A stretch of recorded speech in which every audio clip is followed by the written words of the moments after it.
श्री राम।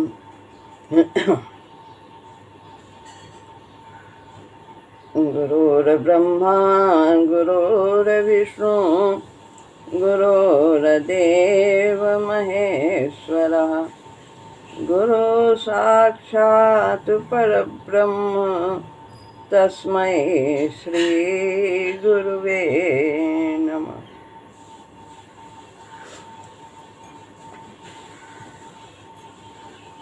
श्रीमद् भगवद गीता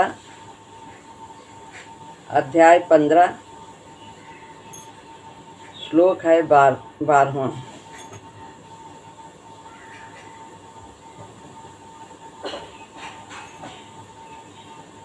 यदादित्यगतं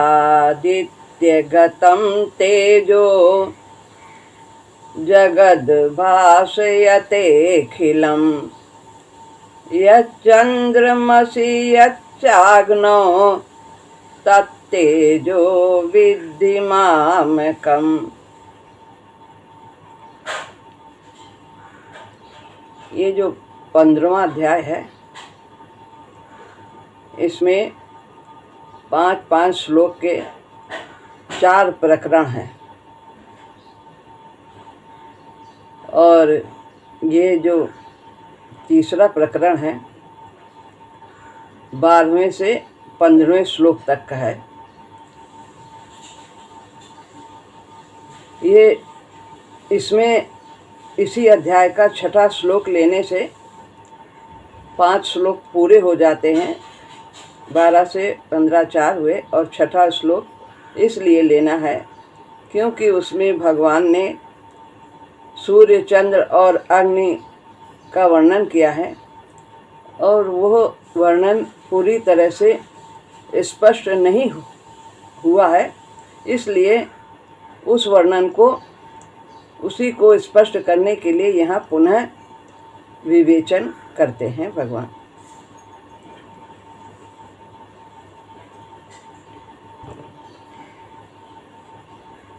यत यदा है तो यत दा का ता हुआ, आधा ता निकाल लिया और फिर आदित्य गतम। यत माने जो, आदित्य गतम आदित्य सूर्य, सूर्य को प्राप्त हुआ, तेजो यानी तेज तेज है,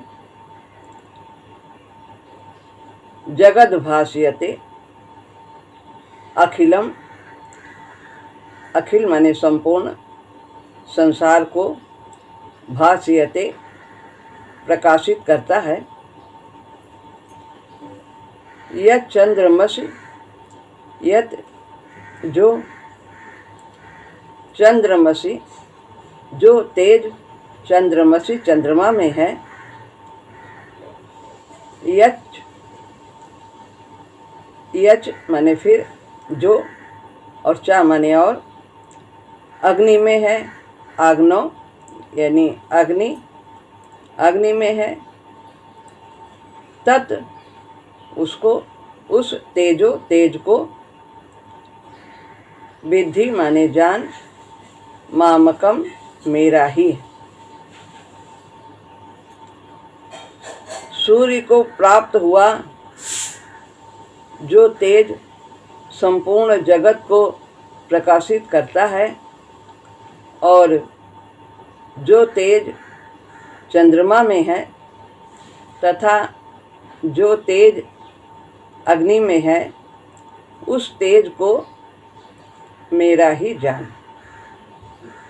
पहले मैं कहा कि वहाँ जा कर के कोई लौटता नहीं, ऐसा है मेरा धाम और उसको सूर्य, चंद्रमा और अग्नि प्रकाशित नहीं कर सकते। अब यहाँ कहते हैं कि उस तेज को जो इन तीनों में है, सूर्य, चंद्र और अग्नि में, उसे तू मेरा ही जान।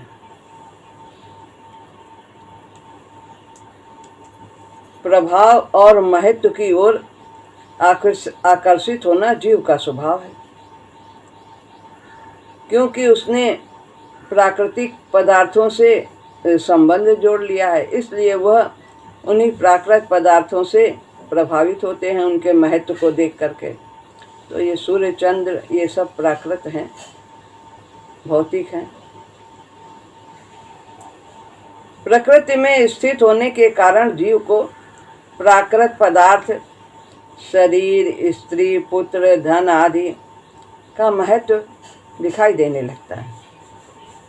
भगवान का महत्व नहीं दिखता, क्योंकि उसने अपना संबंध संसार से जोड़ा है, प्राकृतिक पदार्थों से जोड़ा, भौतिक जगत से जोड़ा, परमात्मा से नहीं जोड़ा। तो इसमें जो कुछ भी कहीं कहीं जो महत्ता दिखाई देती है, प्रभाव दिखाई देता है सांसारिक पदार्थों में, वो उन्हीं से वो प्रभावित हो जाता है। भगवान की तरफ दृष्टि नहीं जाती कि ये सब आया कहाँ से।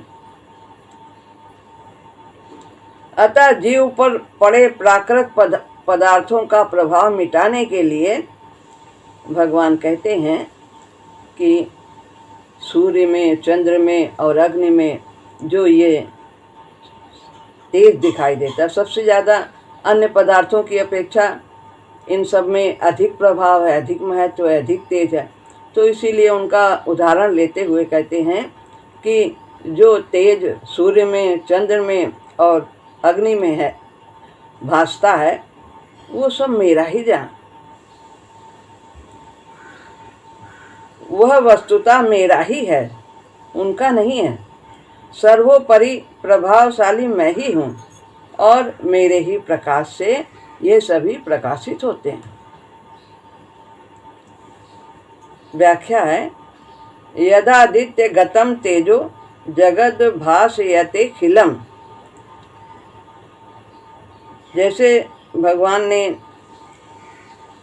गीता के दूसरे अध्याय में कहा कि 55वें श्लोक में कि कामनाएं जो है वो मनोगतान है, मन से उत्पन्न होने वाली हैं। ऐसे ही यहाँ पर कहते हैं वो जो इन सब पदार्थों में सूर्य, चंद्र और अग्नि, इनमें जो महत्व दिखता है, प्रकाश दिखता है, दाहकता दिखती है, वो सब मेरा ही जान, मुझसे ही उत्पन्न है, मुझसे ही प्राप्त है उनको। तो सांसारिक पदार्थों के लिए कामना मन से उत्पन्न होती है, लेकिन जो ये इनमें जो तेज दिख रहा है वो सब तो मुझसे ही जान। जैसे मन में स्थित कामनाएं मन का धर्म है, यह स्वरूप न होकर आगंतुक हैं, आने जाने वाली हैं कामनाएं, ऐसे ही सूर्य में स्थित तेज सूर्य का धर्म नहीं है, वो भी आगंतुक है, वो भी उसने किसी से लिया है, मुझसे लिया है, उसका अपना नहीं है। अर्थात वो तेज सूर्य का अपना न होकर भगवान से आया हुआ। सूर्य का तेज इतना महान है कि संपूर्ण ब्रह्मांड उससे प्रकाशित हो जाता है। ऐसा वह तेज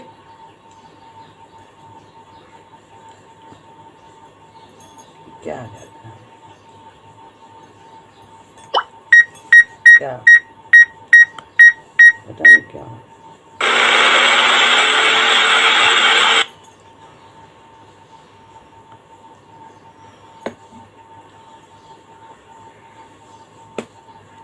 इतना महान है कि संपूर्ण जगत को प्रकाशित कर देता है। ऐसा वो तेज सूर्य का दिखने में वास्तव में भगवान का ही है, जो इतने ब्रह्मांड को प्रकाशित करता है। और पर ब्रह्मांड को तो प्रकाशित करता है, पर भगवान के लोक को प्रकाशित नहीं कर सकता, क्योंकि वो वहीं से आया है, भगवत धाम से ही आया है। तो जो दूसरे को प्रकाशित कर रहा है उसको कौन प्रकाशित कर सकता है। संपूर्ण भौतिक जगत में सूर्य के समान प्रत्यक्ष प्रभावशाली पदार्थ कोई नहीं है। चंद्र, अग्नि, इनमें भी प्रकाश दिखता है। तारे, विद्युत आदि जितने भी प्रकाशमान पदार्थ हैं वे सभी सूर्य से ही प्रकाश लेकर के प्रकाशित होते हैं। भगवान से मिले हुए तेज के कारण जब सूर्य इतना विलक्षण और प्रभावशाली है, तब स्वयं भगवान कितने विलक्षण और प्रभावशाली हैं, ऐसा विचार करने पर स्वतः भगवान की तरफ आकर्षण होता है।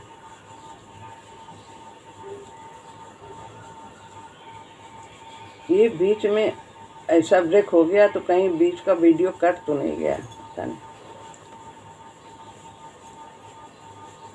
सूर्य नेत्रों का अधिष्ठान देवता है, अतः जो नेत्र में जो देखने की शक्ति है वो सूर्य से ही प्राप्त होती है। और मन का देवता चंद्रमा है, ऐसा बताया। मन में जो चिंतन करने की, मनन करने की जो शक्ति आती है वो चंद्रमा से आती है। यह चंद्रमसी, अब इसका इस शब्द की व्याख्या करते हैं। जैसे सूर्य में स्थित प्रकाश की शक्ति और दाहिका शक्ति दोनों भगवान से प्राप्त है। सूर्य प्रकाश भी करता है और उससे ताप भी मिलता है। कितना जल समुद्र का उसी ताप से उड़ जाता है भाप बनकर। तो ये ताप की शक्ति, दाहिका शक्ति और प्रकाशिका शक्ति, ये सब सूर्य में जो है वो भगवान से ही प्राप्त है। ऐसे ही चंद्रमा की प्रकाशिका शक्ति और पोषक शक्ति, चंद्रमा में पोषक शक्ति है, दाहिका शक्ति नहीं है। तो प्रकाश भी करता है और पोषक भी करता है। तो यह दोनों सूर्य द्वारा प्राप्त होने पर भी अभी बताया है कि सूर्य, चंद्रमा और अग्नि इन सबको प्रकाशित करता है। विद्युत और जो तारे आदि हैं इन सबको प्रकाशित करता है, लेकिन इन सबको सूर्य से जो प्राप्त है तेज, वो इसका अपना नहीं है। वो भी परंपरागत है, यानी भगवान से प्राप्त है। वह सूर्य को वह तेज, और वो सूर्य चंद्रमा को तेज देता है, चंद्रमा अग्नि को देता है। इस प्रकार से ये क्रम से चलता है। जैसे भगवान का तेज आदित्यगत है, यानी आदित्य को प्राप्त है, सूर्य को प्राप्त है, ऐसे ही उनका तेज चंद्रमा जो है, चंद्रमा को प्राप्त, वो चंद्रगत भी समझना चाहिए, यानी वो भी भगवान से ही प्राप्त है। चंद्रमा में प्रकाश के साथ शीतलता, मधुरता, पोषणता आदि जो भी गुण हैं वो सब भगवान का ही प्रभाव। इसी तरह एक एक बातें बताई हैं। यहाँ चंद्रमा को सारे तारे, नक्षत्र आदि का भी उपलक्षण समझना चाहिए। ये सब चंद्रमा से ही प्रकाशित होते हैं। चंद्रमा मन का अधिष्ठान देवता है, अतः मन में जो कुछ भी प्रकाश, मनन करने की शक्ति है, प्रकाश का मतलब ज्ञान, मनन करने की शक्ति है, वो सब भगवान से ही आई हुई समझना चाहिए। यज्ञाग्नौ, सूर्य की बात कही, चंद्रमा की बात कही, अब अग्नि की बात करते हैं। जैसे भगवान का तेज सूर्य को प्राप्त है, आदित्यगत है, ऐसे ही उनका तेज अग्निगत भी समझना चाहिए। जो सूर्य के द्वारा अग्नि को प्रकाशिका शक्ति है, दाहिका शक्ति प्राप्त है, वो सूर्य के द्वारा ही नहीं प्राप्त है, वो भी भगवान के द्वारा सूर्य को और सूर्य के द्वारा अग्नि को प्राप्त है। तो वो अग्नि में जो तेज है, दाहिका शक्ति है, वो भी भगवान से ही प्राप्त समझना चाहिए, भगवान का ही तेज समझना चाहिए। अग्नि वाणी का अधिष्ठान देवता है, जैसे बताया। सूर्य नेत्र का है अधिष्ठान देवता, चंद्रमा मन का है और अग्नि वाणी का अधिष्ठान देवता है। तो यह वाणी को शक्ति प्रदान करता है, जो कि परमात्मा से ही प्राप्त है। अतः वाणी में जो प्रकाश अर्थ करने की, यानी ज्ञान प्रकट करने की जो शक्ति है, वो भी परंपरा से आई हुई परमात्मा से ही है। तत्तेजो विद्धि मामकम, वो सब तेज को मेरा ही जान। जो तेज सूर्य, चंद्रमा और अग्नि में है, और जो इन तीनों के प्रकाश से प्रकाशित अन्य पदार्थों में है, जैसे तारे, नक्षत्र, विद्युत, जुगनू आदि, इन सब में जो प्रकाश है, देखने में आता है, सुनने में आता है, उसे भी भगवान का ही समझना चाहिए। भगवान ने कहा भी है, जितना भी ये 10वें अध्याय का 41वें श्लोक में,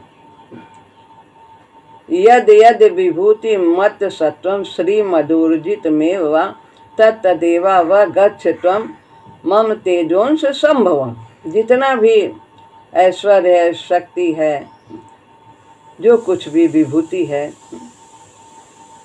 तो वो सब सुंदरता है, वो सब मेरे ही अंश से ही उत्पन्न हुआ। जान, जितना भी भौतिक जगत में बल दिखाई दे रहा है, सुंदरता दिखाई दे रही है, शक्ति दिखाई दे रहा है, ये जो हैं विभूतियाँ, भगवान ने अपनी विभूतियों का वर्णन किया है। इसमें मैं हूँ, जल में रस हूँ, इसी तरह के अनेक बताए हैं, सब विभूतियों का वर्णन किया है। पृथ्वी में गंध हूँ, तो जो कुछ भी बताया है वो सब मेरा ही रूप है, मेरे ही अंश से उनमें आया हुआ है। तो यहाँ पर यही कह रहे हैं कि जो कुछ भी तुझे ये सब विभूति ऐश्वर्य दिखता है, वो सब मेरे ही अंश से प्राप्त हुआ। जान, जैसे बूंदी के लड्डू में जो मिठास है, वो उसकी अपनी ना होकर के चीनी की मिठास से ही बूंदी का लड्डू मीठा होता है। इसी तरह जो कुछ भी प्रकाशिका दायिका शक्ति है सूर्य चंद्र और अग्नि में, वो सब मेरा ही तेज। जान, भगवान यहाँ पर ऐसा बताते हैं ताकि जीव का ध्यान जो महत्व की ओर चलता है, प्रभाव की ओर जाता है, तो वो भौतिक पदार्थों में ना जाकर परमात्मा में ही उसका मन लगे, प्रेम बढ़े भगवान से, ताकि वो अपने जीवन के उद्देश्य को प्राप्त कर सके।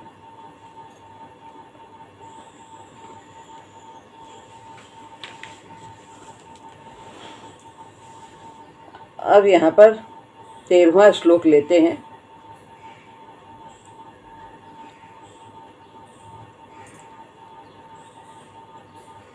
गामाविश्य च भूतानि धारयाम्यहमोजसा पुष्णामि चौषधिः सर्वः सोमो भूत्वा रसात्मकः।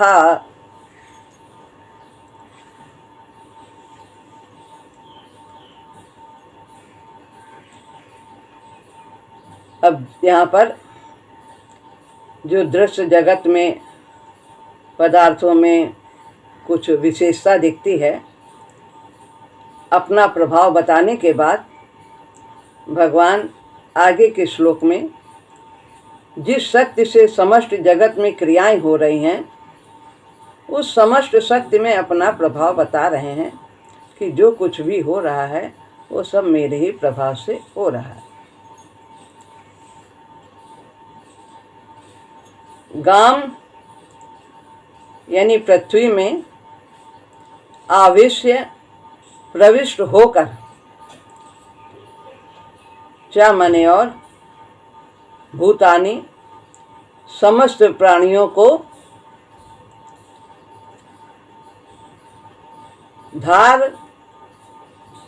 धारयामी, धारयामी माँ है आधा और या तो मी बन गया।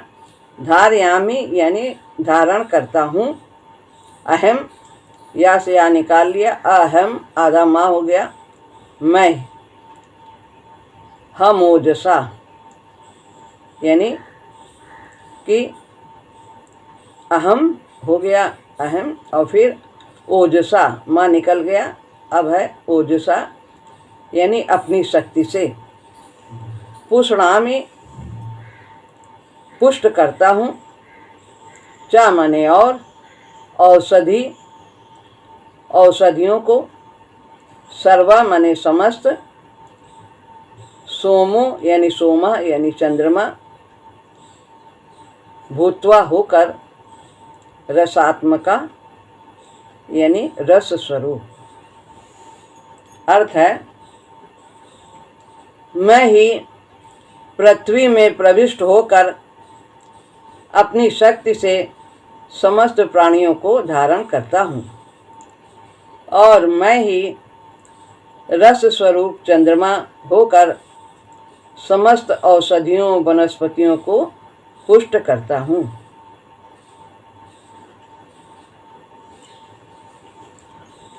गामाभिस्य च भूतानि धारयाम्य हमोजसा। भगवान ही पृथ्वी में प्रवेश करके उस पर स्थित संपूर्ण स्थावर और जंगम यानी स्थिर और चलने वाले यानी चर और अचर प्राणियों को धारण करते हैं।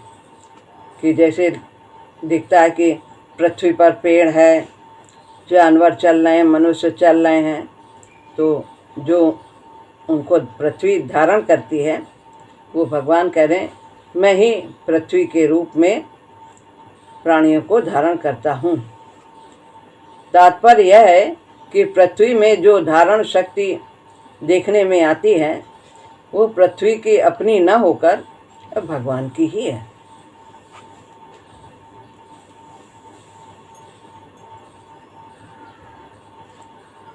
वैज्ञानिक भी इस बात को स्वीकार करते हैं कि पृथ्वी की अपेक्षा जल का स्तर ऊंचा है। जल का स्तर ऊंचा है, पृथ्वी का स्तर नीचा है। और पृथ्वी पर जल का भाग स्थल की अपेक्षा बहुत अधिक है। जल अधिक है, पृथ्वी का अंश कम है, पृथ्वी का भाग कम है। तो ऐसा होने पर भी पृथ्वी जलमग्न नहीं होती। जल का स्तर ऊंचा, पृथ्वी का नीचा है, और जल का भाग अधिक है, पृथ्वी का कम है, तो भी वो पृथ्वी जलमग्न नहीं होती है। तो ये भगवान की धारण शक्ति है, उसी का प्रभाव है। हमें यह समझना चाहिए कि पृथ्वी के सिवाय जहाँ भी धारण शक्ति देखने में आती है वो सब भगवान की ही है। पृथ्वी में अन्न आदि औषधियों को उत्पन्न करने की ये जो उत्पादिका शक्ति है, गुरुत्वाकर्षण शक्ति है, ये सब परमात्मा की ही शक्ति। गुरुत्वाकर्षण शक्ति से ही तो व्यक्ति पृथ्वी पर खड़ा रहता है। जितना भी पदार्थ है वो वहाँ पर स्थिर रहता है, तो उससे वो आकर्षित होकर के ये नहीं कि ऊपर उड़ने लगे। अभी ऊपर लोक में जाएं तो वहाँ पे कैसे व्यक्ति उड़ते हैं, चंद्रलोक आदि में जाते हैं।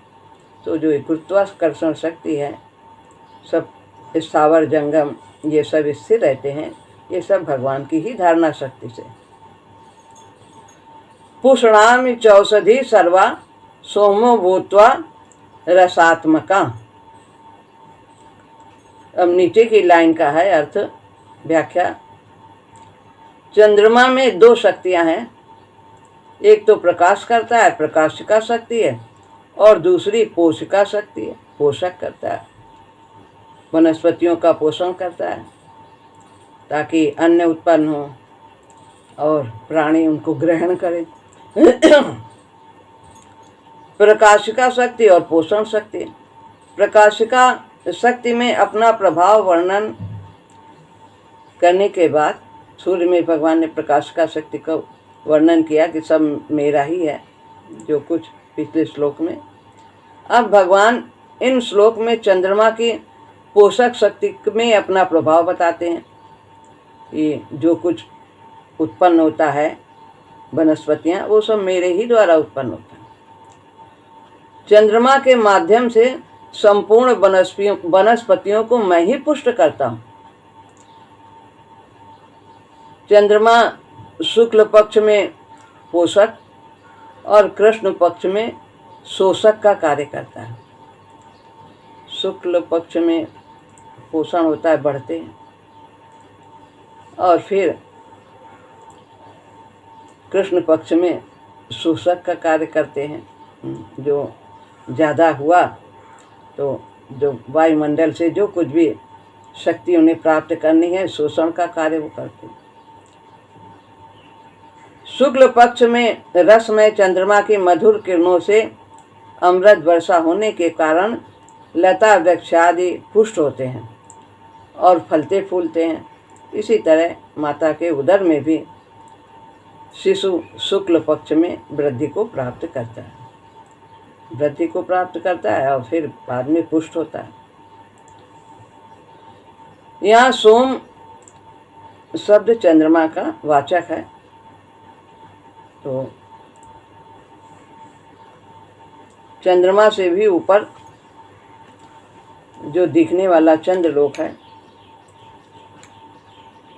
उपर्युक्त पदों में विशेष रूप से सोम पद देने का यही अभिप्राय है कि चंद्रमा में प्रकाश के साथ साथ अमृत की वर्षा भी होती है, इसलिए सोम नाम दिया है। सोम रस, अमृत कोई रस को कहते हैं।